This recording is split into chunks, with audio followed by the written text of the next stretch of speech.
What's going on? I hope you all are good. So, The Mandalorian Season 3, Episode 3. This episode was a surprise to me, as I'm sure it was also a surprise to you, because this episode wasn't about the Mandalorian at all. It wasn't even about Bo Katan. This episode was about Dr. Pershing. If you don't know who he is, I'll show you a picture of him now. We've seen him before, he was in Season 1, and he's the person that Din took Grogu off of when they were trying to clone Grogu. This episode was based all around him and another character that I'm sure we saw in Season 2, who was working for Moff Gideon. This was definitely unexpected considering the ending of the last episode, because even at the start of this one we carry on exactly where we left off from the previous episode, where Bo and Din are just laying on the ground from when Bo had to save Din from sinking into the water, and they actually explain why Din fell into the water, because so many people after the last episode thought either Din was really stupid for just sinking into the water, or that the Mythosaur or another creature dragged him down. Well, in this one we actually get our answer, and it turns out that Din just didn't realise the water was that deep, and he just sunk, which is actually ridiculous when you think about it. After every situation he's been in, he did not think of like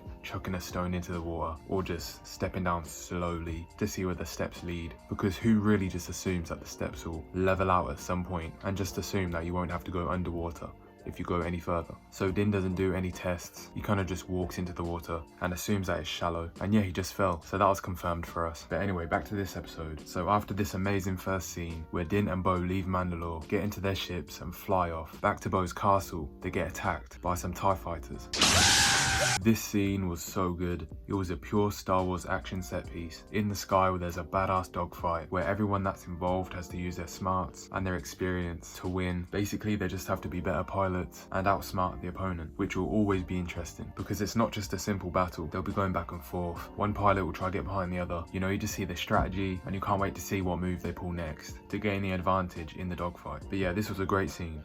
Little did we know that we were going to be on Coruscant for the whole episode, which is never a bad thing. Coruscant is such a beautiful city. It's kind of like the planet in Avatar. It's just somewhere you want to go for a day, just for the experience and how good it looks. And Coruscant has never looked so good ever since the Clone Wars and the prequels. Because in my opinion, Coruscant in Andor didn't look like Coruscant much at all. It was just grey. Coruscant is very colourful, has this warm, cozy, magical feeling to it. It's dark yet very bright.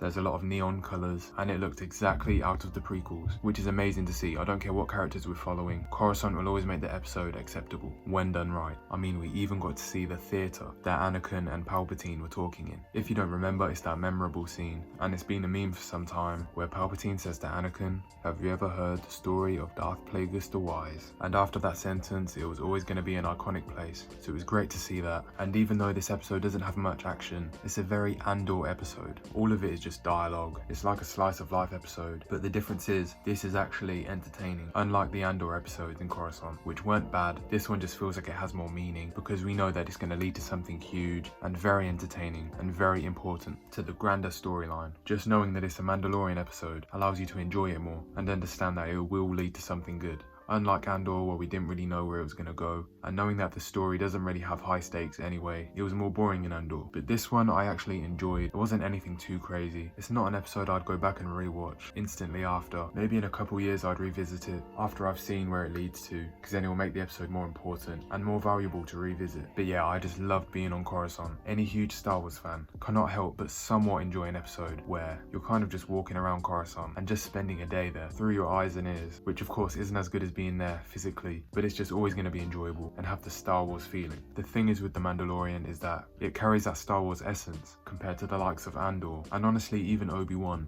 and Boba Fett, due to us trusting The Mandalorian way more, due to us being able to enjoy these episodes knowing that Dave Filoni and Jon Favreau are behind the camera and behind the pen and paper. It just adds the ability to be able to enjoy the episodes without just watching so closely for a mistake, because you don't trust the director and because of Disney's past giving us bad shows from people who don't really care about Star Wars, don't really know the lore, and want to change Star Wars. These Mando episodes are like a breath of fresh air for all of us who just want a good show, for all of us who just want to enjoy a pure Star Wars show, and follows the vibe of George Lucas' Star Wars.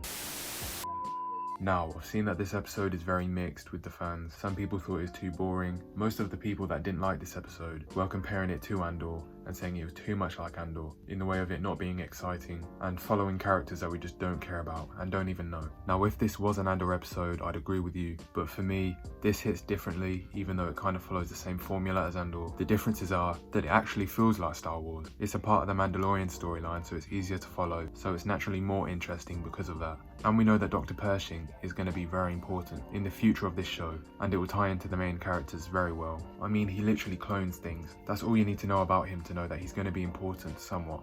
And yeah, I just didn't mind this episode. I love the little details that separate Star Wars from real life. This is what Andor failed to do. Things as simple as the lollipops they had in their hands whilst talking and walking through Coruscant. They glowed, it was like neon colour, yet you could see through them. They were like little lamps in their hands that were lollipops. That's such a Star Wars thing, it's so random, yet it's so good to see. It separates the Star Wars galaxy from real life. It's the little details. There was also a lot of aliens. Jon Favreau made sure to have an alien in the background to remind us that this is Star Wars. This is not just a normal show on Earth. This is Star Wars. We're going to see aliens, we're going to see weird creatures living amongst everybody else.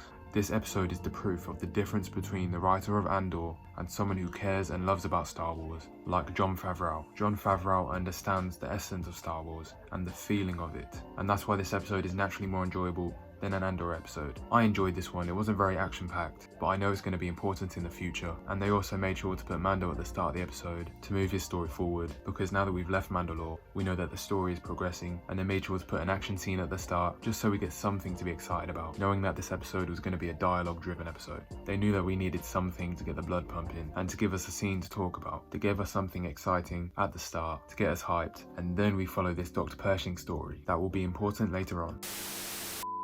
So yeah, I enjoyed this episode, can't wait for the next one, because at the end they also add a Bo and Mando scene just to put us back on track, to not make the Dr. Pershing character progression hold back the pacing. Now this was very interesting and I didn't see it going this way. Bo Katan accidentally joined the Children of the Watch because she dived into the water to save Din and hasn't took her helmet off since, and she's a Mandalorian, so technically she is valid to join the Children of the Watch, which she has. But we also know that she's being secretive, she's not telling Din about the Mythosaur. We know that she's going to go back to Mandalore, tame the Mythosaur, and then return back and basically gain power from the armorer and be the leader of the Mandalorians. Taming the Mythosaur is more effective than owning the Darksaber, and it's more impressive. This is how she's going to dethrone Din Djarin and the armorer at once, which I don't think the armorer will be very happy about. And neither will Pre Vizsla. He does not look happy and he looks like he has motives. He knows exactly who Bo Katan is. She's been around his father. That scene at the end was so crucial to make the viewers feel like we've progressed and that this episode was worth it, which it was throughout, but it's just not as entertaining and we weren't following the main characters that we care about. This is great writing in my opinion, and these writers know how to keep our attention. So I enjoyed this episode. What did you think about it? Put it down below. Let me know, do you agree or disagree with my opinions? Let us know and I'll see you on the next one. Yippee-ki-yay, motherfucker. Okay, B is to dodge. Okay, get used to it again. That's the block. Okay. Whoa. Whoa, buddy. Okay, he's better with this dude.